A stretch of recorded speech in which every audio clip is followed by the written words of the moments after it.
Hey guys, VaulSC here, how you going?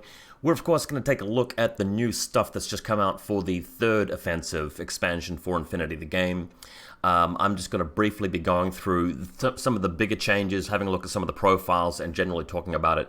Now, it's going to be a long video, obviously, but just want to make it absolutely clear that I'm not going to go into every single little bit of detail with every single rule and every single profile, partly because there's a lot of bugs. It's Corvus Belli, they put out a new thing on Army 6, and there's still a lot of typos and things that are incorrect.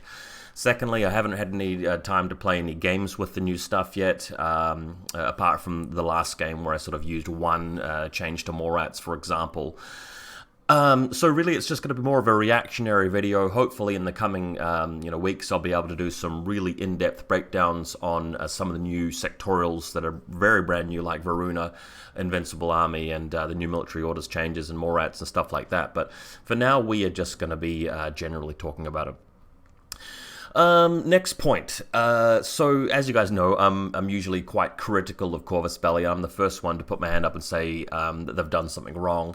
I just want to straight up say that I think the Third Offensive is a good book. It's a good expansion. Credit where credit's due. They've actually done a good job in making a lot of infiNity units more useful and more exciting and interesting when they weren't before. Of course, there are some things that have changed in this new update that I disagree with. We are going to talk about those, of course. I got you guys. We're going to talk about that. But on the balance of it, generally, this has made infiNity the game better rather than worse. We're going forward rather than backwards, which is a really good thing. There is a fair bit of power creep in this update, and that's not necessarily a bad thing. I do think Varuna is a strong sectorial. I do think that the new changes to Morats have made them better. Invincible Army's alright, we'll talk about that soon, but military orders I do feel has become a bit stronger. But none of these factions that we're going to be talking about today are at the absolute peak power level that Toha are going to have always been and always going to be until symbiomates get nerfed. And also, I still think that Vanilla Nomads and Vanilla Hakistam are probably still right up there just because of all the tools they can have access to and all of the efficiencies in their list. So it's power creep, but in the sense that some of the average factions and lower factions are coming up to, the closer to the top competitive level. Not that they weren't competitive before, but the gap between the bad stuff and the really strong stuff has come down a bit, and that's a really positive thing. So I really want to make that apparent. Now, obviously, the Operation Cold Front came out. We've got the OSS sectorial and Tartary Armored Corps, but I'm not really going to talk about those because they've been out for a while now. We've known what the changes were, and they've been live in Army 6 for a while. So let's just focus on the stuff that's new, and we'll get into it. So, let's talk about Varuna Immediate Reaction Division first. Let's do that. So, this is a really strong sectorial, and one thing that annoys me about Varuna a little bit is that the way that Corvus Belli have made them strong is by giving them a couple of things which, were characteristics of other factions. So the powerful tools that they have now got are the Helots, which aren't a particularly Pano kind of unit, and jammers on the Zulu Cobras, or whatever they're called, the Zulu Cobra. Everything else in the sectorial is, kind of cool and kind of alright, but these are the things which make this faction really, really strong. Actually, one general point I wanted to make before jumping too far into the specific faction stuff is about, man, look at this wall of text, about the whole principle of adding a bog standard heavy infantry trooper to a light infantry link team.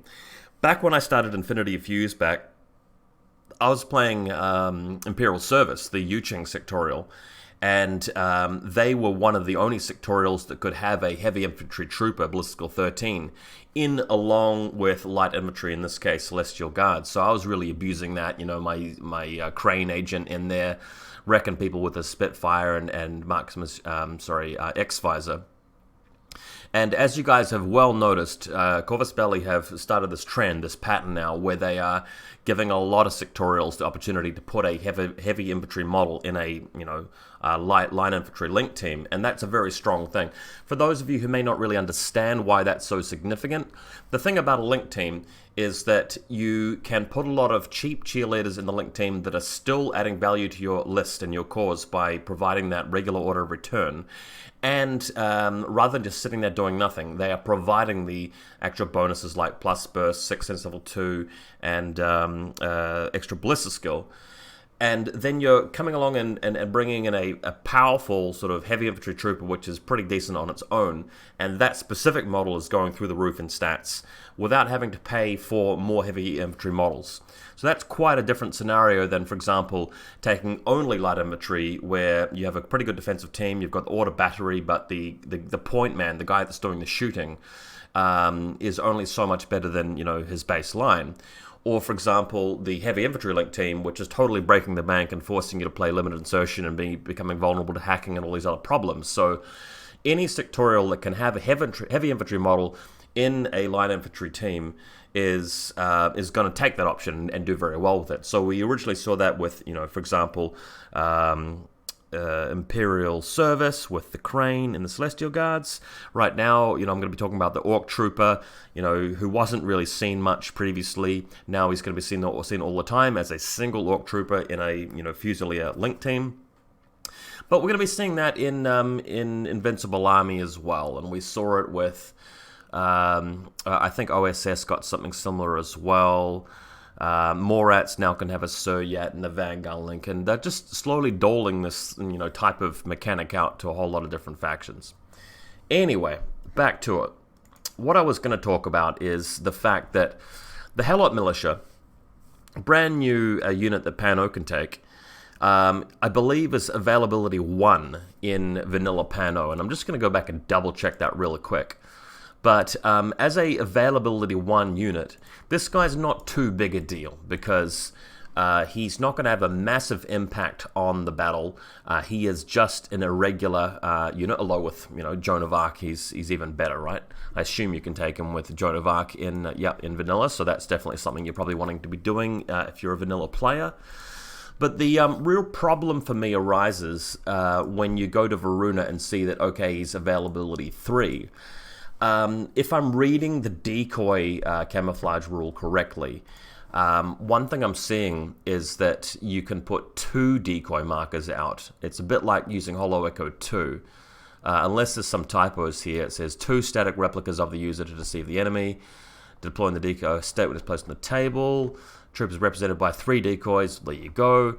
So what you'll be seeing is a situation where your Varuna opponent is putting down 9 camouflage markers across their deployment zone. Yes, that is a little bit vulnerable to, lack of, physical spaces to put the guys in, but it's not going to stop people trying. And 3 out of those 9 are going to be Helots that are going to shoot back at you with a Neurocynetics rocket launcher, right? So the really dangerous profile to spam here is the one where you've got the triple rocket launcher. To make matters even more annoying, they've got a submachine gun, which is one of the most powerful light arms in this game at the moment. I really don't think much of the other 3 profiles, because the other 3 profiles are ones that you'd want to spend regular orders on, moving them up and taking a risk with them. And with Bliss Skill 11 and Neurocynetics, you're going to be firing once. It's not really worth it. And as an ARO piece, you want the light rocket launcher, because that's the one that's the most damaging, right? Multi-sniper, you're spending too many SWCs on it, and you've got other things to spend those SWCs on elsewhere in the sectorial.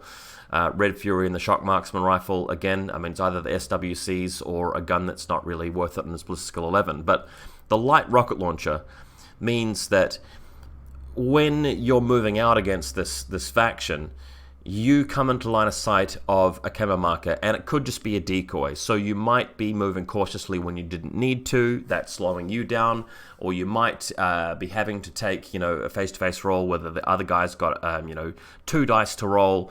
And even if you've got some really good modifiers and stats, there's chances of a crit. There's chance of just fluffing the face-to-face roll and letting the light rocket launcher kill you.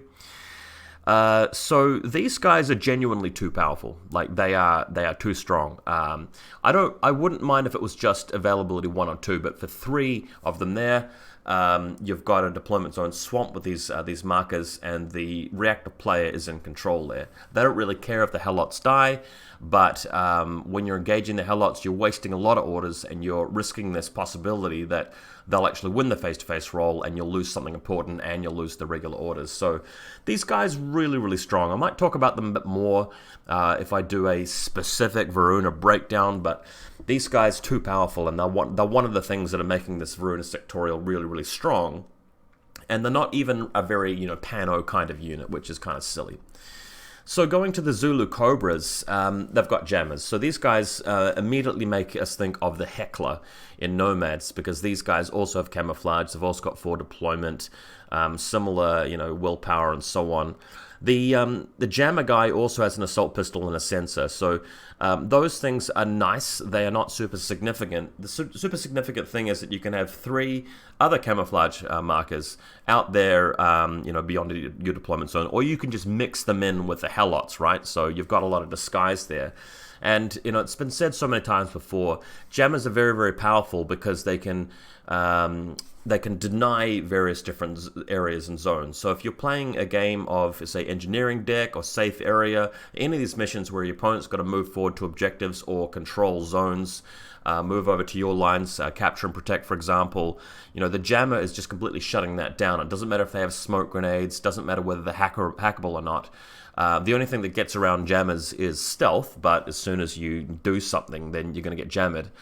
Small silver lining, people that play Combined Army, Morats are getting a little bit better with this update, and Morats are immune to jammers, so, you might want to use more Crack-Up Renegades if you're not a Morat player, and if you are a Morat player, might want to just use Morats.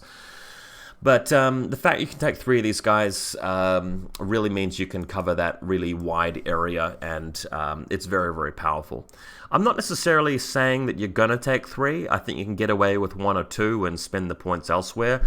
Of course, the other profiles are okay. I mean, they've got a killer hacker there, perfectly good profile. Another thing which I think is really worth mentioning is that they can have a lieutenant without paying any additional SWCs. And that lieutenant isn't a camouflage marker. So if you're playing hunting party or decapitation and you need to keep your lieutenant alive, having a guy that can forward deploy on top of, say, a building that's just out of your deployment zone, or just be in a camo marker, period, is really well worth it because he's so much harder to assassinate. So Zulu Cobra is really, really good because of jammers, but partly because they've got a couple of other really quality profiles there at reasonable prices. I'm kind of bummed out that, you look at other factions that have a lieutenant and a camouflage marker that forward deploys and they have to spend SWCs. Not the case here for Varuna. So I think it would be better if this sectorial. I don't mind that they're good. It's cool that they're a powerful sectorial. It's just annoying to me that it's the Helots and the Zulu Cobras which make them sort of close to top tier. Anyway, let's go back a bit. So Echo Bravo, these guys to me are a slightly better version of the Akali Commandos because you've got the opportunity to take a Red Fury, which is a bit better than a Spitfire when you're airborne deployment because you've got the shock ammunition. The Wild Parrot's kind of cool. You can look up what that does. There's a new PDF now, which might even be an old PDF. But anyway, Wild Parrots are a little bit like crazy. Sorry, they're a little bit like Fast Pandas, except instead of being a repeater, they're or an E-Mauler, effectively. Very similar to that kind of setup. Maybe not exactly that, but you're not going to want to take the Assault Hacking Echo Bravo for reasons that have been talked about to death. You don't want an Assault Hacker in their enemy lines next to their killer hackers. But other than that, fairly similar to the Akali. Fusiliers, obviously nothing's changed about them except that they can have an Orc Trooper come along with them. Bipandra's there as well, so she's available in the sectorial. The Kamals are a wildcard trooper, so they can join any fire team, so that makes the sectorial quite diverse in terms of what you can include where. The thing about the Kamals for me, though, is that they're a little bit like the NCA Bolts, but better because they have mimetism and they're 4/4 speed, but they're still a fairly expensive 1-wound model. The most interesting Kamal is the Multispectral Visor level 2, who's very, very close to the Nest Sniper, and the Nest Sniper, as we know, is pretty good. So what you'll be seeing a lot of people doing is putting the Kamau in the link team with the Fusiliers and just using that as your arrow piece instead of or in addition to the Orc Trooper, right?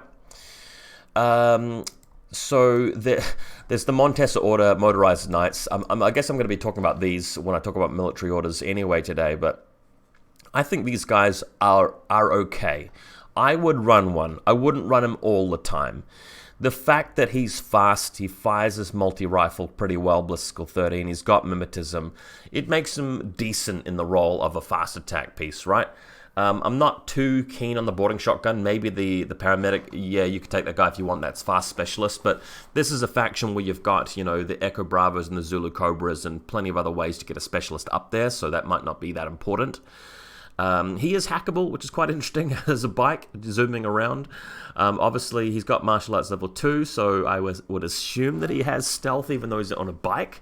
Yeah, I mean, just like any other, bike that has martial arts, there's that Japanese guy with the sword, Yojimbo. But yeah, I mean, armor 4, mimetism, he gets up, I mean, multi-rifle's not really the best ranged gun, but at least you get a lot closer to the enemy with that gun, so I can see a place for him. I don't think he's the best thing I've ever seen in my life, but I think he's usable.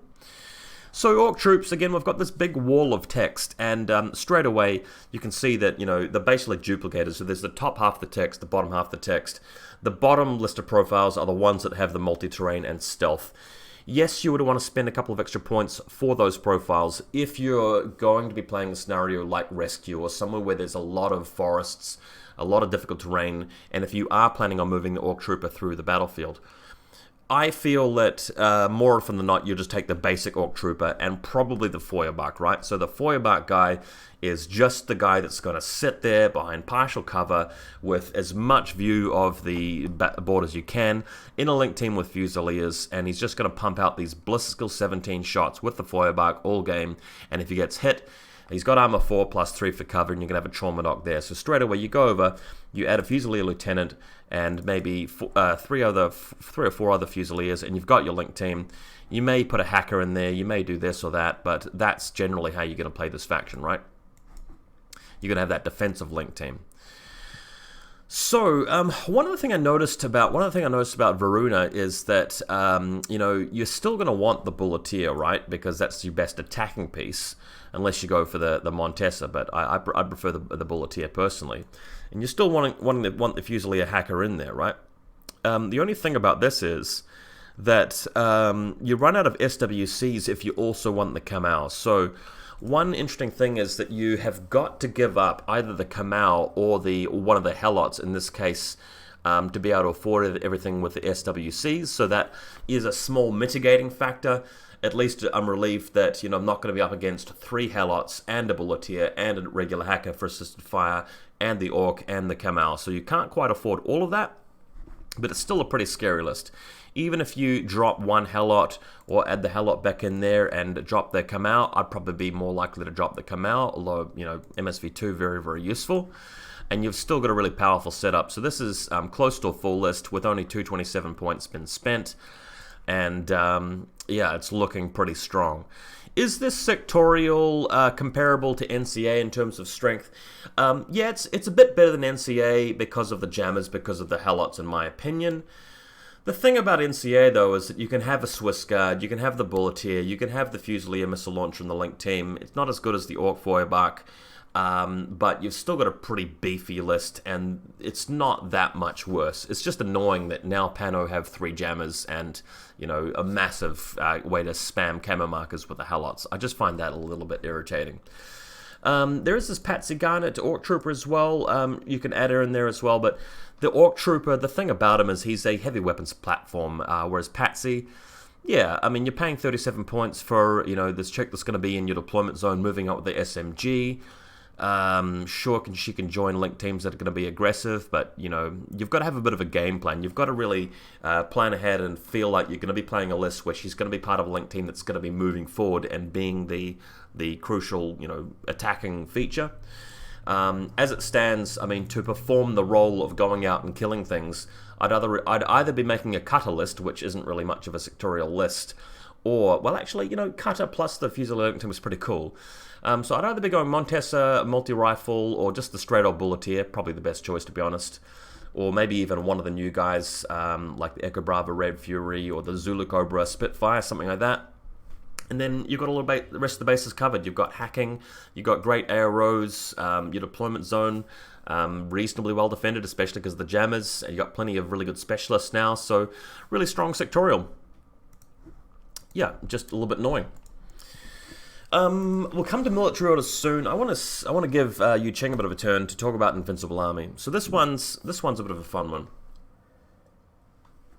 People have been waiting for Invincible Army for quite a while, and they've definitely got a lot of style points. They've got a lot of cool factor.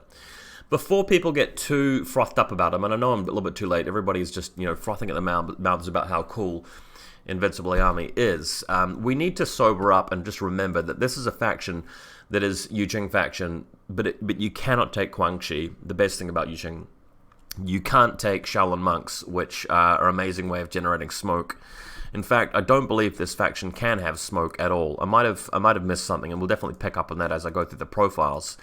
But once you get over the fact that you've got a lot of really cool linked teams for heavy infantry and a lot of choices for the big firepower, you're going to start playing some games and start missing the fact that you don't have a lot of orders and don't have a lot of smoke grenades and don't have a lot of chain rifles defending your deployment zone.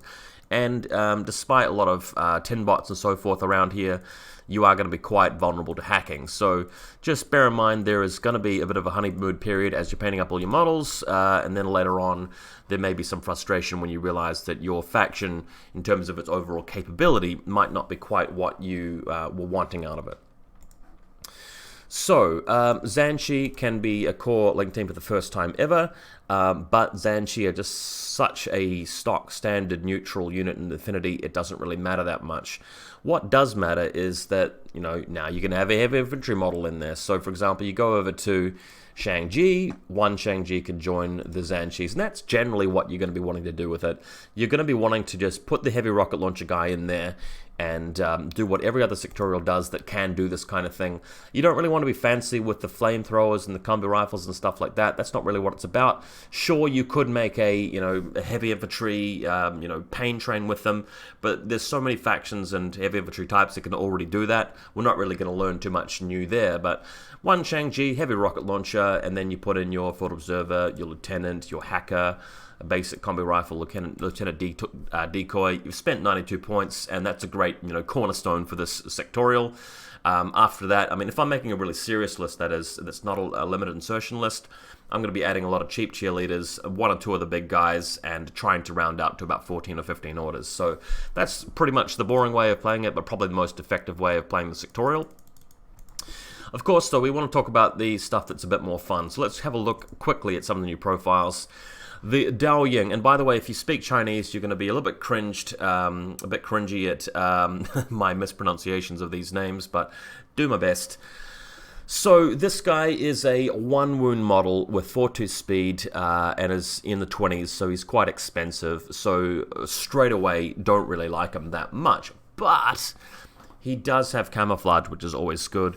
And probably the most interesting profile here is the long-range gun. I mean, if it's starting in deployment zone, you probably want it to be long-range, especially if it's a 4-2 speed. This is medium infantry, so you do get 4 deployment level 1. So the Dowel Yang Lieutenant level 2 mine layer, if you've got chain of command elsewhere in the faction, this guy helps to defend the deployment zone with the mine. And obviously you've got a lieutenant and camo marker that can't really be seen, and the multi-sniper can be useful later on in the game. Or even earlier in the game as a ARO if you've got chain of command somewhere. As for the other profiles, though, don't really love them just because they are up there in points, and he's not going to add a lot of value. As a lieutenant level 2, yeah, I mean you don't want your lieutenant to be hackable, and you don't want your lieutenant to be a guy sitting in your deployment zone with a boarding shotgun. So, not really loving these profiles. The multi-sniper is interesting though. Hack Towers available for Invincible Army. I don't remember them having an executive order multi-rifle, but either way, you are wanting to take the HMG executive order every time if you're going to be using this guy. He is the best. Second best profile missile launcher, of course, but this guy's not particularly new. The Hulang Shock Troopers. So these guys remind me a little bit of the Shikami, because they are a martial arts level 3 guy who is equivalent of a 2-wound trooper, because he's got shock immunity and NWI, and he's a specialist. He's missing the climbing plus super jump that the Shikami gets, but instead he has forward deployment level 2, which I'm going to argue is better, because you want to start out there near to other enemy troopers which you can attack in close combat. Again, we're not really seeing any smoke grenades anywhere though, so it's a bit harder to get into close combat. He's got 2 submachine guns, EM grenades in the first profile. That's probably a better profile than the combi, but 41 points for that. Yeah, monofilament sword, pretty cool. He's got the means to get into close combat with some big targets on their side because he's got that additional wound effectively. But 41 points, you kind of have to build a game plan around him, build a list around him, and it doesn't really look like he's built for link teams either. So he's a bit of a soloist. This guy seems pretty average to me. I'm not super excited about him, but I'd definitely try him at some point. I think he's kind of cool. The Haidao Special Support Droop. So this guy is, so he's NWI and shock immunity again, so we're seeing that a fair bit. This is a wildcard trooper, so quite cool that you can add him to other link teams, including the Zanshis. He does have chain of command, so we were talking about having that sniper who's a lieutenant just straight away in your deployment zone. This guy allows you to do that if you're willing to take the chain of command option. You can also have the MSV2 multi-sniper guy there, and that can also join the Zanshi. So if you want to, you could go, all right, I'll take Zanshi, Lieutenant, Combi Rifle, Hacker, Fort Observer, whatever, and maybe an HMG, for example. Why not? And then you've got this Haidao guy with the multispectral visor level 2, and he's sort of playing the same role that the Kamau is in Varuna, where he's got all the benefits of the link team. So you got ballistic skill 16, multi-sniper with MSV2, doesn't care about albedos. He is actually a little bit better than the Kamau in the sense that he can take 2 runes rather than 1. So if he loses the face-to-face roll due to a crit or something, you can go, right, I'm going to fail guts, go back into cover, and then bring him out later. Or just keep him standing there and take that extra hit because he's providing such a fearsome ARO with BS16 2 dice. So this guy's cool, but he's cool specifically because he can join that fire team, and that's what makes him good. As for the rest of the profiles, if I'm looking at vanilla Yu Ching, I probably wouldn't take him. Again, except maybe even the MSV2 guy in vanilla without even being a link team. That's a possibility. At 37 points, he's very expensive for that, but if I really felt the need for him, maybe I would grab him. It's unlikely, though. I think he's more of a wild card. So the Liu Jing Jump Infantry, these are the explodey guys, and there's been a lot of talk about them. The explodiness of them I don't feel is their main selling point. I feel that they are good because you've got, again, bioimmunity, which gives you shock immunity, and you can AD with effectively a 2-wound trooper, and you've got a multi-rifle right there. So is that worth paying 38 points for? Yeah, I would say so. And it is the multi-rifle profile that you want to take, because you want to be dropping down behind Gazimatiwas and Guangxi and all of their, NWI troops that don't have shock immunity, stuff like that, or maybe even raking into some tag with AP rounds or something like that. So he's very good in that regard. And at physical 12, with control jump, Phys 15 jump, pretty good. With the new Season 10 buffs to AD, he's a lot better. Sure, okay, sometimes you're going to see the opportunity to land next to somebody and explode, but one recommendation I'd give to people is don't try to bend over backwards to get the explode to work just for the sake of it. If there's a better place to land him where he's not going to get any explode kills, but he's going to be in a prime position to just shoot up the enemy backline, that's much better than landing him, getting a couple of kills, taking an arrow, and trying to move out and getting shot. So that's not really the way to use a model that, is 38 points, is going to take up some regular orders, and then die. Not really going to be worth it. So play him cleverly, guys, but he's a unit with a lot of potential. I do actually like him. The Mo Wang troops. A lot of jokes been made about this guy's Wang, but is he any good? So immediately he strikes me as a unit that seems quite similar to the Sujian in terms of his resilience. He's armor 5 with 2 wounds and NWI, so it's like having a 3-wound model for 50-something points.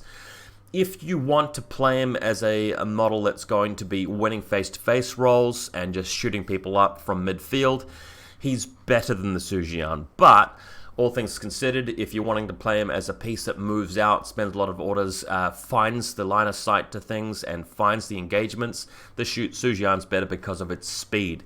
So Sujian, Bliss skill 14 compared to 13, but you've got climbing plus and 8-2 speed kind of on the cat.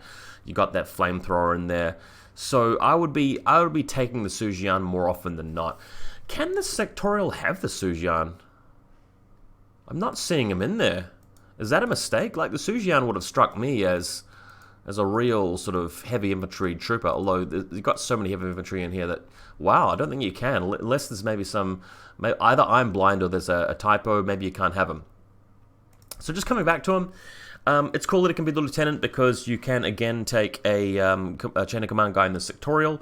You might go for like a limited insertion list where he's lieutenant, you've got chain of command, you spend 11 orders on him, running towards the side of the table, killing a few people in a corner, and then setting up shop. And it's going to be quite hard to remove a model that can effectively, sustain 3 wounds before dying. There is the NCO as well. That gives him a little bit more leverage as well. So instead of making him the lieutenant and taking the chain of command, you take the NCO guy. What gun to give him? I'm looking at Red Fury, to be honest, just because you've got the shock there. Could be quite important. The Arculite Cannon can help him in the reactive turn. And it's only one SWC. It's a bit of a steal. So would I play this guy? Yeah, I think this guy's above average and he's definitely usable. I don't think he is overall as good as the Sujian, so I'd still see the Sujian more often in vanilla, but in Invincible Army, sure, this guy's definitely got a place. Tai Sheng, I think this is the special character version of the Zuyong, and they've been doing that a lot in the last few sectorials, and the Russians, or the Tartary, what are they called, the OSS, Patsy, the Orc Trooper, so now it's Tai Sheng. It's cool that she can be chain of command. She's got some decent guns there. She's got the tin bot. My thoughts are that you probably wouldn't run her unless you're going for a Zuyong pain train. So if you're running the Zuyong pain train, you put her in there as their leader because she's got that extra point of ballistic skill, and she's got some really interesting tech there. But she's very, very expensive. So just putting her out there as an individual model, you might not get the points out of her. So Yan Huos can be part of a Haris team now, but it's really important to remember that only the multi-HMG and the 2 missile launchers can be part of that special Haris with the single Zuyong. I don't think I would include these guys in a link team, and the reason why is that you're absolutely breaking the bank. I mean, of course they're super destructive, right? So you get a 5-dice multi-HMG, which is similar to the HRMC, or a 3-shot missile launcher. But again, these guys are still dudes that are going to be in your deployment zone trying to find the angles. So if your opponent knows about it, they're going to duck for cover well in advance. The other problem is that, for 139 points, you're getting 3 models, and only one of them is going to activate it in a shoot at a time, and that's 4.5 SWCs, so it is pretty extreme. Some of you guys might be crazy enough to try this, but I think in the long run, this isn't going to be one of the more competitive setups, just because it's a little bit unwieldy, a little bit limited. The Zensha Armored Reconnaissance Regiment, this guy is comparable to the Guilang. My argument is that in vanilla Yucheng, you still want to take the Guilang because when it comes to the role of infiltrating, being a camo marker, putting down mines, pressing buttons, the Guilang does that more cheaply and with +1 willpower. And he's still pretty good at shooting. So if you need a model that's going around pressing buttons, being a skirmisher, well, not a skirmisher, but laying mines, the Guilang's going to do that more cost efficiently. The Zensha is the only option really for that infiltrating, really good specialist in Invincible Army. So you of course want to take this guy, but only really for the sectorial. Having said that though, he's a bit better at shooting and killing things at some range bands. He doesn't have the X-Visor, but when he is in a good range band, he's got, the better ballistic skill, he's got the submachine gun. So he is pretty cool. just a little bit on the expensive side. He does have an NWI, so that makes him a much better fighter than the Guilang. But again, this is a model that has NWI but does not have, you know, shock immunity or bioimmunity. So just be careful about that, because if he runs into a mine, then, you know, he's just counted as a 1 wound model for all that. Zuyong Invincibles. So these guys can finally be a core, and everybody's dreaming about this big glittering, you know, golden army, right? The terracotta soldiers, and they can finally be an army. But again, I mean, no different to all of the other heavy infantry link teams out there. We've seen plenty of, you know, Riot Girl links, Wu Ming links, Mobile Brigada links, and stuff like that through the ages. These guys won't be particularly different. They've just got some cool toys in there. It's nice to have the deflective level 2 when you're running across the other side of the board. These guys are relatively cheap. So is it worth running a pain train of these guys? Absolutely. It's just they won't be particularly different from you know, what we've been seeing from other heavy infantry links, right? If I make a quick link out of these guys, in fact, if we put the special character in there, Tai Sheng, let's chuck in a chain of command Tai Sheng with a Mark 12. No, let's put the Tin Bot Breaker rifle in there. That means we won't need the secondary guy. And somebody's going to have a boarding shotgun. So 169 points for a 5-man. You can then spend the other half of your army allocation on another 5 really heavy infantry troopers. Or you can take a lot of specialists and cheerleaders and stuff like that and make it into a 14, 15-point army, no doubt. So that's pretty cool.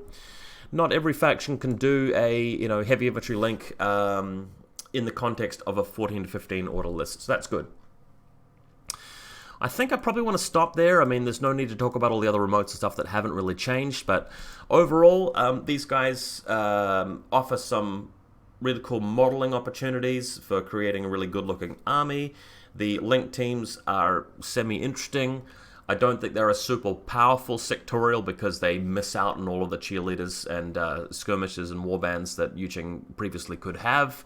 Probably the strongest way to play this sectorial would be to run the Zanshi link with the couple of extra guys that can be added to them, like the, what is it, the Hulang, no, what's the guy that can, the dude that can wildcard in with them, the Hai Dao, or the Shangji. So that's how you want to play them, or alternatively as a limited insertion list with the Pain Train, and that's about it.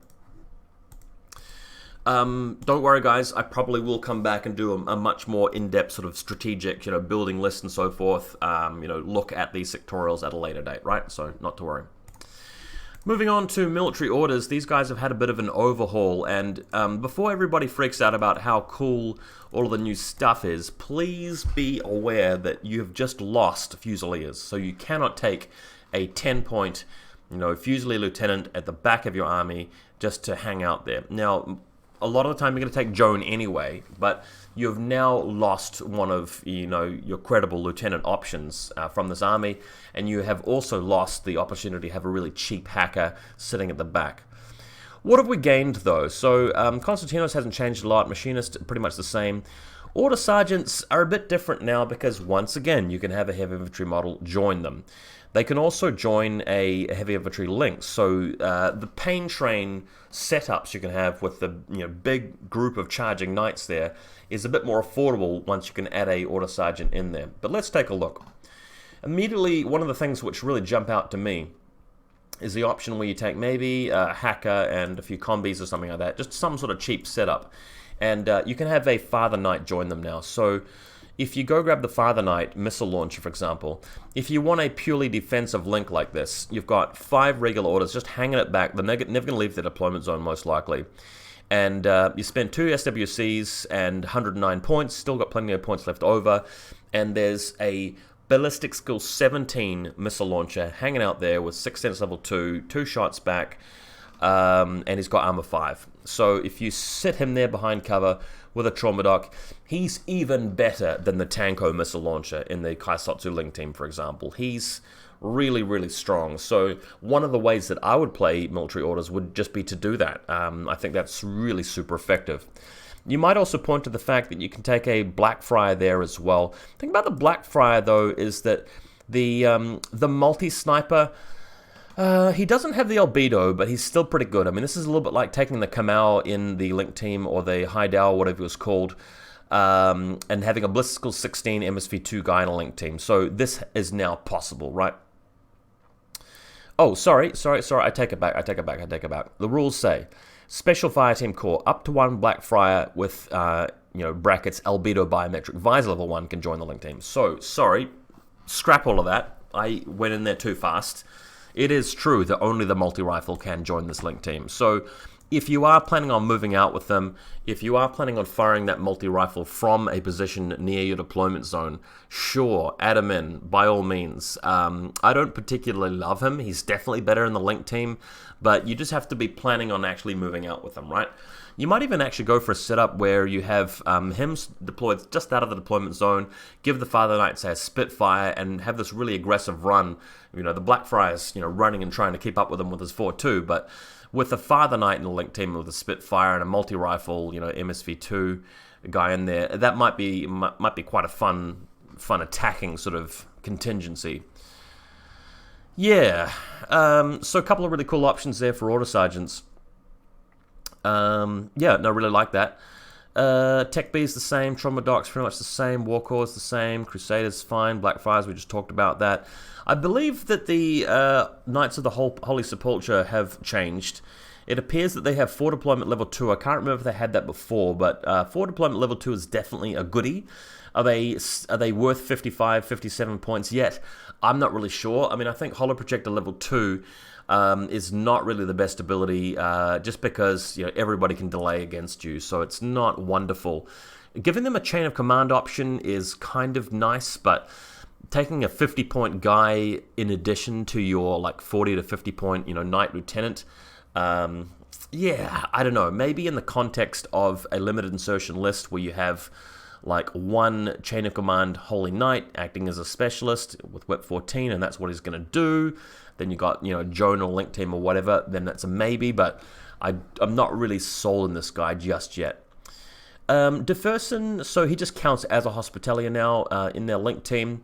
He hasn't really changed much in terms of his stats, I don't believe. I still feel like this guy's quite vulnerable to killer hacking devices because he has an assault hacking device, not a KHD.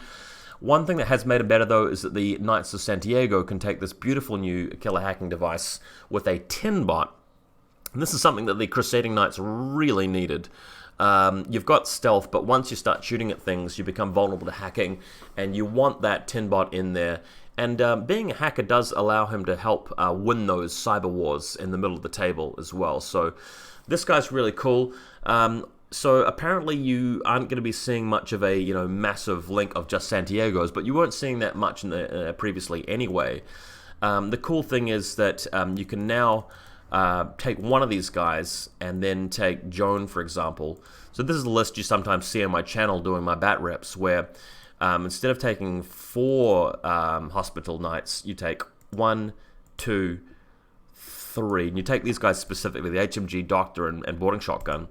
And you're still spending a similar amount of points. And the list that I normally run runs a Fusilier hacker. I am now forced to spend the extra points on having a hacker with one higher willpower. I'll take it.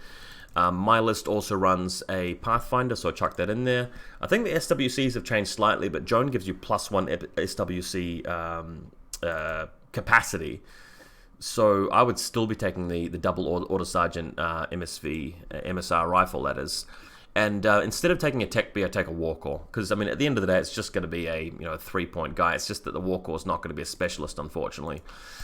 So the list that I run in my bat reps is still going to be very much viable, and it's going to be better against hacking now. I've got a Deflector in there, I've got a Killer Hacker in there, and all of firepower is still the same. So I'm looking forward to running that. I think it's going to be really, really cool. Magister Knights count as Teuton Knights. You can combine the Magisters and Teutons. I'm not too sure how keen I'm going to be to do that. But you can definitely, add 3 or 4 of them to a Teuton link and make a fairly cheap pain train out of them, I guess. I mean, what would you be doing there? Like a couple of missile launchers and a couple of Panzerfaust DAs, and then you take a Teuton with a Spitfire, right? maybe this guy here, or the NCO. So you've spent half your points allocation, and you've got a bit of a pain train there, and if you want to, you can add in a whole bunch of, you know, Pathfinders and Fugazis and baggage bots and stuff like that, and have a fairly robust army. Yeah, it might be worth doing. People have noticed that the Seraph now can come with an HMG. I don't remember it having an HMG there. The problem with the HMG, though, is that it is just an HMG, and it won't actually have an Orc spot at all. It won't have piercing or shock or anything on the HMG. Whereas the Spitfire profile has been given a super jump Orc spot now. So the Seraph has become a bit better. I always thought the Seraph was fine. I thought it was a really good profile, but they've improved it. So hey, yeah, everybody with the Seraph, clap hands, we're all happy. Looking really, really good. You've got Dart now. I've talked about Dart in a recent video where I talked about OSS and Aleph. I think she's good. She's useful. It's a shame that she's not really a specialist. There are other things in the sectorial which can do the midfielding pretty well. The Order Sergeants over here with Infiltration, Fort Observer, Anti-Personnel Mines, you know, Ballistical 12 Combi. I think they're fine for that. So I don't think they desperately needed a Dart, but she does add a little bit of flavor in there, and she is pretty cool. And I think on missions where it's about controlling sectors, like in Supremacy, or about killing things, and it's not so much about pressing the buttons, I think that she definitely has a place. So yeah, if you've got Dart in your collection and you play military orders, give her a go. I think she's going to be pretty cool. So overall, quite happy about the changes. I'm definitely going to be more interested in playing military orders and maybe collecting some more models so I can try out a wider variety of lists. Have to remember they've got a biker knight as well, so we talked about that earlier. This guy will definitely be usable in military orders. I probably will still just be playing Joan and the Hospital Knights link, just with one of them counting as a Santiago though. That's probably what I'll be doing. Alright, so we've talked about most things. I want to round out the video, I think, by just covering off the changes to Morats, because I don't want to get into more than that. Once again, there might be some more faction reviews coming up where I go into a bit more detail about the specific factions. I don't know if there's anything I was meant to cover off with the new rules. We've got Wild Parrots. Obviously, I'd recommend getting this document yourself and just having a careful look at what some of the things new do. Like tactical awareness is a thing now. That's giving some of your models some extra leverage that they didn't have before. NCO as well, a pretty big deal. Marksmanship level X. Do have a read of this because that's changed. They've buffed it. Chusa is a lot more powerful than she was before. And Major Luna as well, I believe, so do take stock of that. I won't spend a lot of time chatting about it right now. It has affected those models, but I'd recommend you just have a look at the rules carefully yourself, just because, you know, the rules themselves will speak for themselves better than I'll be able to. Alright, let's talk about Morats last. So, Morats have lost Bit and Kiss. You cannot take Bit and Kiss, and that is a blow. That is a detraction from a sectorial that already, you know, was struggling, and now they have lost, you know, that really awesome Maestro hacker with all of the repeaters and the glue gun. What they've gained, though, is yet again the option where you've got, okay, you can take 4 Morats, 1, 2, 3, and maybe, in fact, let's count Tritech Anyat as a Vanguard, and then you put in the Suryat, and as you saw in my last bat rep, heavy rocket launcher, and you spent 122 points there. Fine, and you've got a guy, you know, Ballistical 16, 16 level 2, fires with an additional burst, and he's got armor 4, wounds 2, blah, blah, blah, blah, blah. So the sectorial overall has taken a bump up. They've had a boost.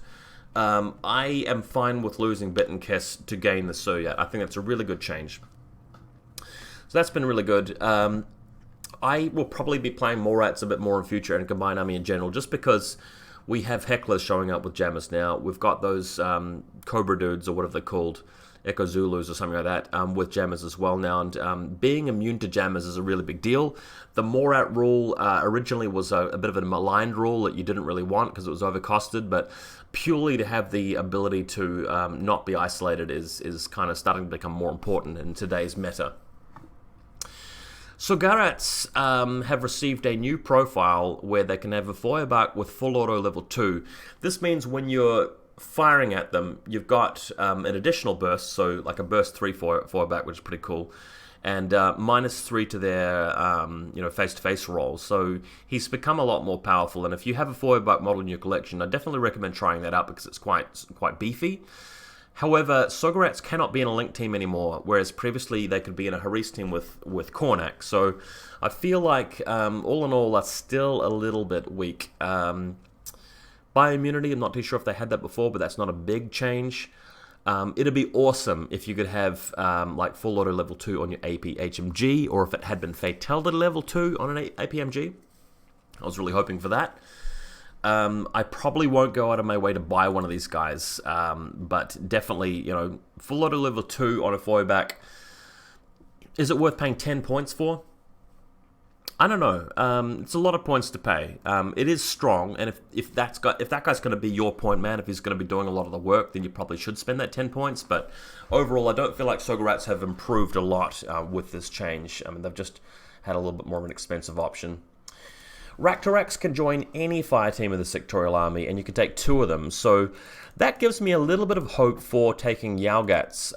With Yaogats, you can have a Spitfire, MSR rifle. You can take a lieutenant in there, and then rather than breaking the bank, you can take a couple of cheap Raktoraks here, a couple of Vulcan shotguns if you want to, or even you could drop the Spitfire and put a Red Fury in there. And this isn't bad. I mean, with the Raktoraks, they are 4 speed. The Yaogats have an extra 4 inches of deployment with being medium infantry. So if you're wanting to make a bit more of an aggressive team that's going to take advantage of Morat's smoke a bit more, this is a really cool change for them. You could also put the Raktoraks in with the Vanguards if you want to. I feel like that with the Suryat in there already, you've got more than enough firepower, but if you really want a Red Fury in there as well, then go nuts. The Raktorak might be the man for you, might be the monkey for you. Don't think Raziats have really changed. I think the last thing I wanted to talk about was the very subtle change to the Osnat. There's an additional profile now where you can have a G-synced Predator, and I believe this guy's available in Combined Army Vanilla. Do you want to spend an extra 8 points or 9 points to have a sensor and the Predator? Yeah, maybe. I mean, they will work a little bit like the Auxilia team in Pano with this extra guy where you can move around, shoot your shotgun, he's firing the chain rifle, so you get that sort of pincer movement, and they're both really, really fast. The thing about the Auxilia team is that the main guy controlling the bot is 4-4, whereas the Osnat is 6-4, the Predator's 6-6. He's got climbing plus, so you can run across the flank, and you get to this big building, and the Predator can be sent up the side of the wall, and with climbing plus, and get the chain rifle hit that way. So that's quite a fun one. So yeah, definitely be usable. If there's anything else, I mean, there's more stuff that I haven't talked about. I'm not going to cover everything in this video as I promised, but one last thing I want to take a quick look at, actually, I promise this is the last thing that I'll check out, is that there's a new profile now, and I'm not too sure where to find it. I'm going to go to Combined Army, the regular vanilla Combined Army here. The Libertos, Freedom Fighters. If you have a spare 8 to 10 points in your list, you might want to take one of these guys, because they are only availability 1. But you'll probably get the points value out of these guys. I quite like... In fact, I like both these profiles, because for 10 points and no SWCs at all, you can put a guy out there with forward deployment level 2. Now, I was reading on social media that this is a typo. They are going to correct this and give the mine layer profile a 0.5 SWCs, because everybody else pays that for mines, right? But for a 10-point guy, sitting out in the middle of the table, you can have him spend his irregular order laying mines and so on. So this is a really strong profile. If you've built your army list around a particular strategy and you can't afford them at the end after spending your points on everything, I can fully understand. But most army lists are probably wanting to be just grabbing this guy in there, because for his points value, the impact that he's going to have is easily going to be worth that much, if not twice that much. Hyperdynamics level 2 means he's dodging on a 16 instead of a 10. That's huge. He starts camouflage. That's really a big deal. You're not going to know whether he's the mine or the mine's the mine in a lot of cases if you deploy carefully. A chain colt out in the middle of the table to defend. Only Blitzkrieg 11, but he's going to have a light shotgun. You could equip them with a submachine gun and pay even less points if you don't really care about the mines. What's not to like? Yeah, sorry, he doesn't actually have mine layer. No, he does have mine layer. It says it right there in brackets. Sorry, I missed that. Mine layer right there. So, wow, this guy's really, really strong. So, I think a lot of the vanilla factions now have access to him. Let me just quickly check, Yuching. Yeah, so most of the vanilla factions you'll find have this guy as a mercenary trooper. So that's pretty strong. I think that if you have him in a... if Pano can take him, I believe that Joan of Arc will be able to make him regular. I'm just not too sure if they can take him. Doesn't look like it as far as I can see, although, again, there's going to be a lot of bugs in Army 6 and so on. Whew, been talking for nearly an hour. Hope you guys enjoyed this first look and impressions and reactions on 3rd Offensive. Obviously, there's a lot of profiles that I missed, a lot of things I would have got wrong, a lot of bugs, things aren't correct at the moment, but we're going to be playing some games with these new changes soon. No doubt people are going to be playing a lot of Varuna, especially, and probably Invincible Army. I'm personally going to be playing Morats more often than anything else, and possibly the changes to the military orders, they'll affect me. And hopefully do some bat reps and maybe some more in-depth sectorial reviews on the big kahunas. So thanks for watching, guys. I'll see you again soon.